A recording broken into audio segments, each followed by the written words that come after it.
myself, but I'm Yeah. dirty and gross and I haven't showered in forever, and they're gonna think I'm ugly when I'm actually beautiful.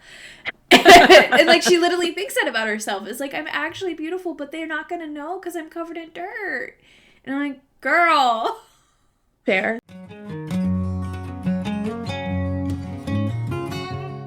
Welcome to the Book Angle, where we talk about books from different angles and sometimes go in circles. I'm Anna, and this is Sabrina. And today is an exciting day because Sabrina has finally started Throne of Glass by Sarah J. Maas.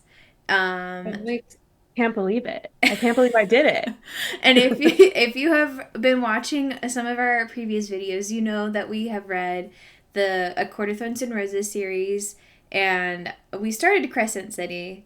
I've read the first two. Sabrina's read the first one. We were not huge fans of that series, but Yeah. We just weren't. It just wasn't for us. We both did enjoy A Court of Thorns and Roses. It was, isn't it what got you out of your reading slump? it is. So Yeah. I always give the caveat of like it's not my favorite series by far. I don't think that her writing is anything amazing, but it is something that like I have to recognize there's value and that it got me out of a reading slump and it did that for a lot of other people. Yeah. So Yeah. It was still a fun read. So then this all started because everyone kept on telling me, oh, if you read A Court of Thorns and Roses, you have to read Throne of Glass. It's her best completed series. And I just had a lot of people say that. So I was like, Anna, you've read this whole thing. Want to do it again for YouTube? And yeah, so we're it's coming from that perspective and lens of, you know all, I know none. well, when you say you know all, I read this series 3 years ago. Okay. It's been over 3 years since I completed the series, and I remember very. What I remember is scattered. Let's say that. Like, Mm. I remember details from later books better than I remember the first couple of books. And what I actually remember about plot, it's more like character details than plot details, if that makes sense. Like I Yeah. remember this character was like this and this character was like this, but what they actually did, we'll see. But I do remember some things. So that being said, we're gonna have like a book discussion, like a This is our Throne of Glass book club. book club. Yes, Book yeah. club. Because we're not reviewing it. I feel like reviewing it would be different because we're coming at it from just a different lens of like, we're just going to read this series and see how it goes. So we found some questions, and it was actually from a pretty cool website, and I'll do something on YouTube so that we can see it. But it was on foreveryoungadult.com, which is a place for people who have left us comments on Instagram or YouTube saying that they wish that they could have a book club. They have online book club questions and forums, and there are actually meetup sites that might be in your area. So there was actually only one like 40 minutes away from where I live. I know that's still kind of far, Mhm. but if you're really looking for something, it'd be cool to check out. And they have book club questions for us that we were going to pull from today. And some of them you can't answer. So I guess you'll have to decide which ones you answer or not. And then I'll have to psychoanalyze why aren't you answering that? Well, yeah, some of them are like it's hard for me to remove my knowledge of things that happen in the future of this series. Also, if we hear any crinkling, Pinto is behind me in her very loud chair. Oh, she's so sleepy. Anyway, hmm so it's really hard for me to not to talk about some of these questions without letting that influence my thoughts. So I'll just keep my mouth shut so I don't give anything away on certain questions.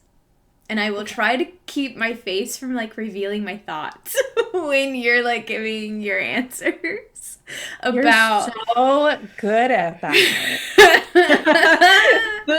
You're great at that. yeah. Okay.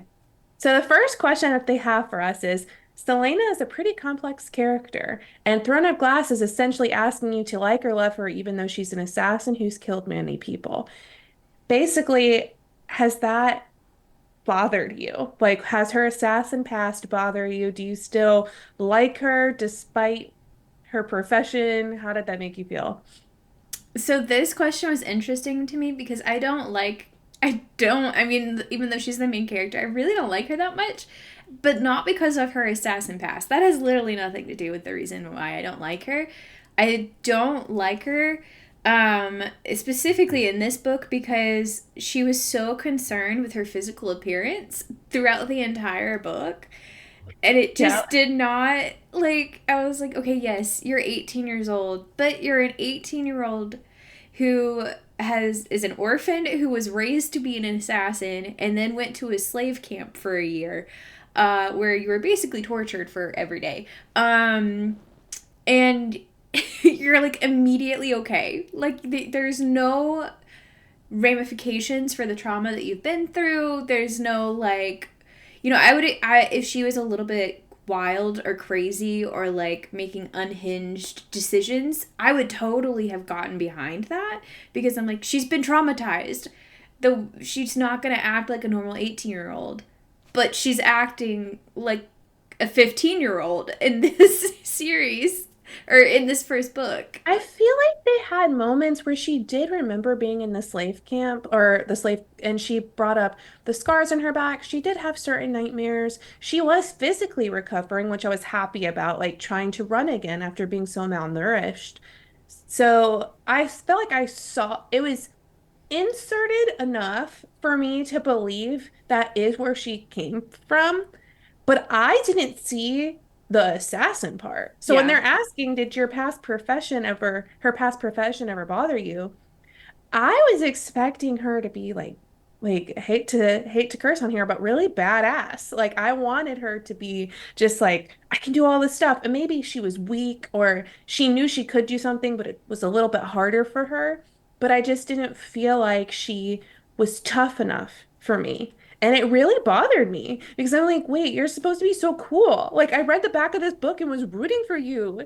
Where's your coolness? And it just only happened, you said it actually best, to steal your words. It happened when it was convenient. Mm-hmm. Um, and so I think for me, in future books, I hope to see more of that side of her where I can tell that she's highly skilled and trained because I just didn't get that in this one. So I actually wasn't bothered by her personality. I wanted the sprinkly of assassin. Yeah. And I think that's what I'm trying to get at as well is that like Oh, she was so focused on like the first chapter. And because I've read this before, I think this stood out to me more. But the first chapter, the very first thing that she thinks about is that she's dirty and she's being looked at by two attractive men. And she's like, oh, but I'm yeah. dirty and gross and I haven't showered in forever. And they're going to think I'm ugly when I'm actually beautiful. And like she literally thinks that about herself. It's like, I'm actually beautiful, but they're not going to know because I'm covered in dirt. And I'm like, girl. Fair. What? That's your biggest problem right now is that you're dirty and not that you've been trapped in this slave camp for a year and you could die any day? Like, you're. Okay. That's fair. That's fair. Speaking of the two attractive men, Yeah. the next question is Team Chaol or Team Dorian? And I have to preface this with I'm a little flustered with Instagram because I saw a spoiler, and I'm pretty sure it's Chaol that he is a little traitor. He has some treacherous ways. You don't have to answer if that's true or not, but think about this book only. Mm-hmm. Get rid of everything you know of who the little traitor is. Only in book one. Who would you have chosen is the best person for her? Or who you like more? I'm gonna. I know you said not only in book one, but I am Team Kale. Oh, Like, okay. um, so don't let Instagram influence you in this way. Because Okay. Kale's character arc, I was literally thinking about this when I was getting ready this morning in these questions. I was like, Kale's character arc is one of my favorite character arcs throughout the entire series. Um, I feel like when he makes decisions that are you're like, ooh, that was a mistake, buddy. You understand why he made that decision. It's not like he just Mm, made it for the plot and she needed to pin the blame on somebody.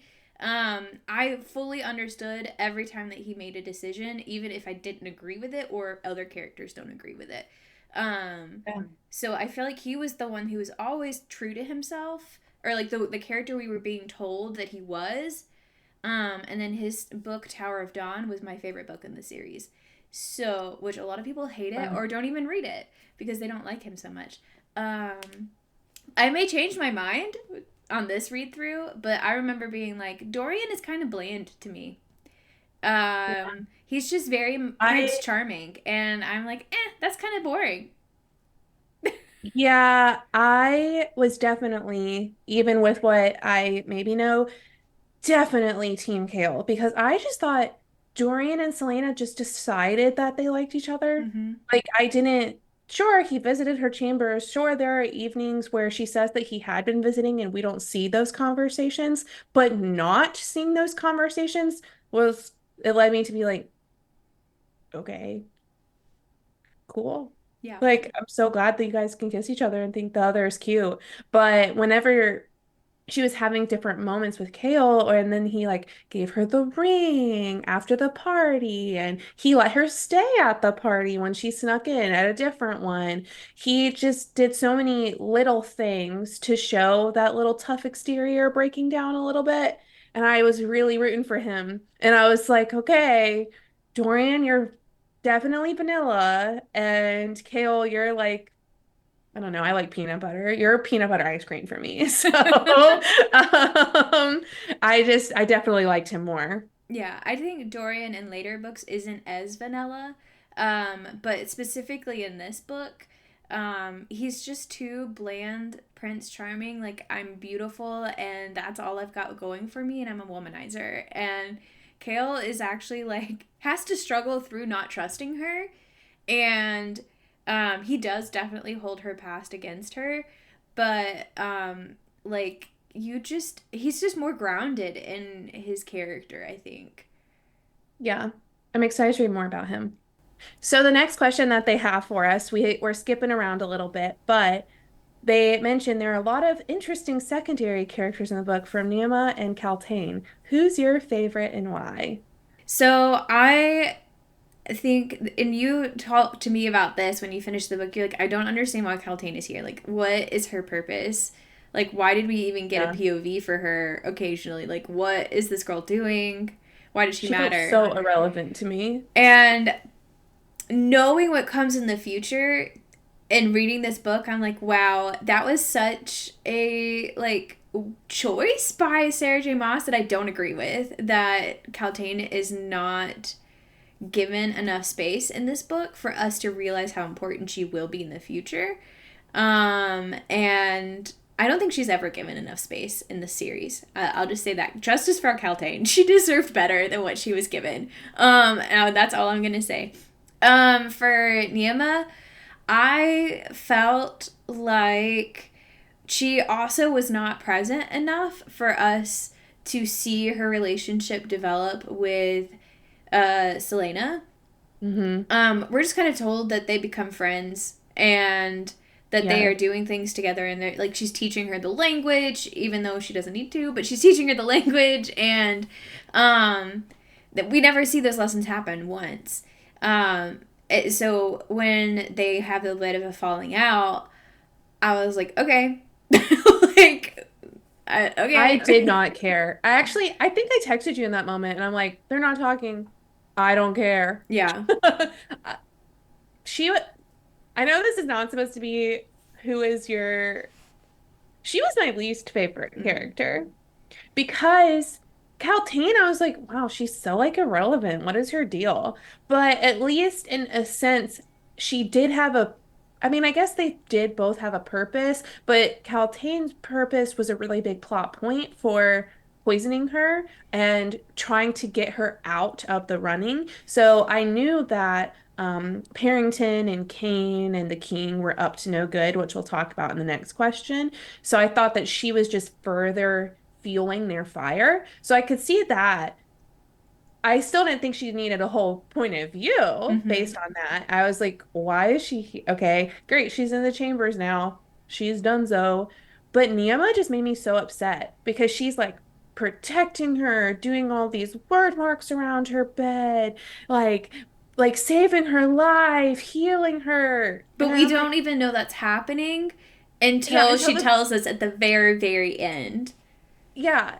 And so I'm like, and then whenever she stops talking to her, and then Selena's like, I feel so guilty that I feel like Nehemia could be behind this. She could never do something like this. I'm like, how do you know? You don't even know her. You don't know what she can do. It just made the mic's not gonna pick that up, but it just made me so upset because I'm like, okay, fine. Yeah, I didn't understand why she immediately thought it was Nehemia. Like, why did you think it was her? Like, it just felt like she jumped to this conclusion and immediately was like, oh, it's her, and I'm sure it's her. But I Yeah. couldn't figure out what clues were there for that besides the fact that she was a foreigner, and her people were being attacked. But like why did you think that she could do this? You know who my favorite secondary character was? I really liked Knox, and I was sad that he left Yeah, he because just leaves. he just leaves, which I was happy that she saved him because that was my worry. I was like, man, she's making friends with Knox, and then what was it, Pior? Someone who helped with the potions, Pelor, I think. Pelor, and but Knox was my favorite, and I was like, is she just gonna allow him to die in front of her? But then she told him to leave, and I was really sad that he left, but he was my favorite. That's it. I just Yeah. thought that their relationship was fun, and I liked training with them. I don't think he ever comes. I might be wrong. I'm not remembering him ever being mentioned again in the series. I was like, maybe he comes back and I just forgot about it. But if he does, I forgot. So maybe we can just imagine that he went off and lived his nice little illegal Happy life life. somewhere else. Yeah, stealing some stuff and having gems and being Yeah. fine. That's fine. Okay. I briefly talked about this, but did you figure out who was behind the competitors' murders before it was revealed? Um. Obviously, this time I knew because I'd read it before. Oh, that's true. The first time, because it was 3 years ago, I really can't remember, but I don't think I did. Really? I don't think I remember. Like, I don't think I. I think I probably thought Kane was shady. Hmm. I don't think I figured out that Duke Parrington was behind it. Really? I don't But remember. It was 3 years ago, so. that's fair, sorry. Um, I think for me, one of the previous complaints I've had about Mass's other work is that sometimes she just puts a plot twist in there and there's no eggs dropped at all. And so I was actually really pleasantly surprised because there were moments where Parrington was playing with his ring, or they would talk about how his eyes darkened, and then wondering if Kaltain noticed that his eyes were darkening. Um, and then Celaena kept on talking about how Kane was getting bigger, and I'm pretty sure Kane also had a ring. And so when they was talking about like Parrington's ring, Kane getting bigger, that was the competitor, his eyes darkening, what he was doing with Kaltain.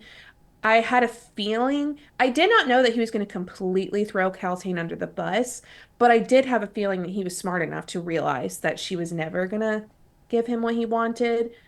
So I was like, okay, something's going on with Parrington's competitor. He keeps on talking about this ring that he has. Kane also has said ring, and his eyes are darkening. And I actually thought that Chaol, and this wasn't brought to light, gave Celaena a ring to protect herself because like Parrington had a ring and then Mm-hmm. Chaol gave her a ring. And I was like, ooh, maybe this is why she keeps on being fine. And then that wasn't the case, and I was a little bummed. But I was definitely suspicious. I didn't know how they were being killed or summoned. I will say that surprised me with like the relics and all this other stuff, but I knew that something was up with Parrington based on those descriptions. So I'm not saying I was like, ooh, pat myself on the back, but I was actually more so just happy with Mass because I was like, oh, you can do this well. You could. What happened in Crescent City? But that's a different story. We like this story, so far. Okay. I wonder if this is one that you said that you can't answer. What do you think Elena means when she says blood ties can't be broken? Yeah, I'll keep my mouth shut on that one. So I feel I do have a lot of speculations because Selena, but some of them I'm like, she's just kind of bratty. Obviously, Selena is connected to someone. Like I can't because they talked about having magic at the end, and then the word mark was glowing on her head, Hmm. and magic's supposed to be banished, but obviously something is happening when it comes to magic. And then Celaena was so rude to Elena that I was almost like, is this like your great great great grandma or something? Like, why do you feel like it's so okay to be so disrespectful to like this queen? And so I don't really know, but I was more so just she has to be connected to maybe someone magical. Maybe they are in like the same bloodline or something. I don't really know. But the way that she treated the queen, it was like, why aren't you telling me what I need to know? Just really bothered me because I feel like most people be like, why is this ancient old queen talking to me? Yeah, Why needs to do what I'm she needs to do? like, regardless of backstory and ties and whatever here, why was she rude? Why was Like, she rude? why were you like, this person is appearing to you in like a ghost like form, and A, you're not like sketched out, and B, well, she kind of was, but like, you're like, why is she not giving me more information? What is she really behind all of this? I'm like, why do you think she's behind this? Like, that is kind of weird. Like, why are you assuming? Like, it was Yeah, just, her it was so distrust did not bizarre. make sense. But then Elena said, I understand that you might need your time and something to trust me, and I'll do that for you. So then I'm like, why are you groveling? Like, why Yeah. are you, I you're don't. this ancient queen? So I think that's what got me thinking, like, are they somehow related or something? Because the only people that I would potentially be that disrespectful to might be people I'm related to, because it's like the inherent, Yeah, you have to but still people like you're me. related to and have grown up with. Yeah, This was it her was first very bizarre. interaction with this queen. It was very bizarre. And the only reason why I started feeling that way was because at the end they talked about how she must have some sort of magic and it was glowing on her head. And so I was like, maybe she's related to someone in this bloodline. Okay. Well, I guess you can't answer this either then. Mm. What do you think the king has planned? Yeah, You I know what definitely the can't king. answer that. Okay. Um, man, I don't want to keep on doing all the talking, but I think I will be honest and say, even though I didn't necessarily love this book because you've told me that it was a definite foundation novel where it's just setting up things for the future, not quite knowing what the king has planned did get me interested in further reading the book because it seemed like he was okay with Kane killing Celaena. Parrington and the king looked at each other like, but then he's like, okay, I'm still gonna give you a contract, we're going to work together. And then he says that he noticed the word mark and he wants to figure out what that means. So I don't really know, but like, he was okay with a bunch of people getting killed. He's come back with no men, so people are obviously dying around him. I don't really know what he has planned. And I don't really know if I have a lot of theories other than he's just super suspicious. Like, I don't know. I don't get it because clearly he's well versed in magic. He's going to different places where magic exists. He's controlling people with a ring, so he's using magic. But then he's like, it's banned. So I don't know what his MO is. Kind of, Yeah. Something yeah. that bothered me that when I first read this book is that we never learn his name. He's always referred to as the king of Aderland, Androlin or Androl. yeah, that place. We never learned his name. That's the same thing that happens with King of Hybrin. Yeah, Maybe she that's just doesn't fair. name the kings. She just doesn't, they're just kings. But on that note, that's actually all of the questions that they had that we said we were going to answer. But just for a quick, we don't have to explain it all. How would you like, did you still enjoy reading it this time around, or did it just make you excited for like the next book in the series? Yeah, I remember reading this for the first time and being like, if I was not being told by other people that, oh, it gets better, like you just have to get through the first 1 to 2 books and then it gets really good in like book 3, I would have probably not kept reading. Like I probably would have been like, nah, no, not for me. But I did because people were like, it gets better, I swear. And so I gave it a chance, and I do think it does get better. I'm curious to see if it is as good as I remember it being in later books, or if I'm going to be more judgmental about it now that I have read it before. Because I feel like I was a little bit more judgmental of this book this time around. And I've also been reading things that I've really liked recently. So to read this and be like, man, she's a brat. I can't even get like her right now. Was a little bit frustrating. But I am curious to see when we meet other characters and we learn more about the plot and everything in later books, if I will like it as much as I did the first time. Yeah. Well, I'm excited to continue reading, and hopefully this website has other book club discussions for Yeah. us, but we are planning on reading and having another book club on Throne of Glass Book 2 later on in March. So stay tuned and you'll see my reaction and if I like it just as much. But aside from that, which I guess thank you all for watching. And Anna, it's your line. It's Like your and time. subscribe. Like and subscribe. Thanks, guys. Thanks for watching. Bye.